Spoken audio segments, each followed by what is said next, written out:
Tokenized real-world assets on the XRP Ledger have jumped 2,260% in just 6 months, from $5 million in January 2025 to over $118 million today, according to a report by Tokenization and Ripple. That's not a small jump. That's a rocket. And it's not just retail investors fueling this. Institutional adoption seems to be playing a massive role here. Let's break this down. We're seeing more institutions now turning to the XRP Ledger, or XRPL, to tokenize traditional assets like U.S. Treasuries and real estate. This makes sense. Tokenization makes these assets easier to trade, track, and manage. XRPL is becoming the infrastructure behind this shift. Why? One key reason is its low transaction costs. The average fee is about $0.00037. That's practically free. For businesses and institutions, this kind of cost efficiency is hard to ignore. But the growth isn't just in tokenized assets. XRPL's decentralized finance, or DeFi, side is growing too. The total value locked in XRPL's DeFi has increased by 57%, now standing at $86.66 million. Daily transactions have reached an average of 1.77 million. That kind of activity suggests real use, not just speculation. Now let's talk stablecoins. This year, XRPL's stablecoin ecosystem has expanded with new offerings. Relust has crossed $65 million in market cap and is sitting alongside Circle's USDC. This diversification is key. It signals XRPL's move from just being a payment rail to a more complete financial ecosystem. Infrastructure-wise, XRPL is strong. There are over 900 nodes worldwide and more than 170 validated nodes. Ripple, interestingly, controls only about 1% of these validators. That's important.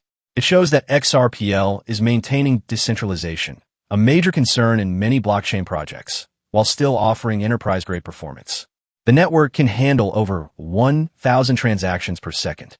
What's driving this surge in real-world asset tokenization? Part of the answer lies in Ripple's global expansion. In the UAE, Ripple obtained a license from the DFSA, which opens access to a $400 billion trade market. They've also partnered with Zanbank and MamoPay to ease cross-border payments. In Dubai, Ripple is now working with Control Alt to tokenize property title deeds, a bold move that shows how blockchain is moving beyond crypto into real estate and legal infrastructure. In Europe, Ripple is strengthening its custody solutions through partnerships with DZ Bank, BBVA Switzerland, and DekaBank. They're also integrating stablecoins like Société Générale's offering to broaden XRPL's user base. In Asia, Ripple is working with Straits in Singapore and DAX in Korea. In South America, Mercado Bitcoin has announced plans to tokenize $200 million in assets using XRPL. Ripple is building a global presence, and every new partnership brings XRPL closer to becoming the backbone of institutional digital asset infrastructure. Now, here's the big question. Is this growth sustainable? It's impressive, no doubt. But 2,260% growth in 6 months can raise eyebrows. Are we seeing actual utility adoption, or just a wave of speculation driven by hype and marketing? The answer might be in the fundamentals. The fees are low, the network is scalable, and the institutional partnerships are real, not just white paper promises. The ecosystem isn't just talking about tokenizing assets, it's doing it at scale across regions. So, while hype might be part of the story, as it often is in crypto, the numbers and partnerships suggest something deeper. This could be the beginning of a larger shift where blockchains like XRPL play a central role in traditional finance.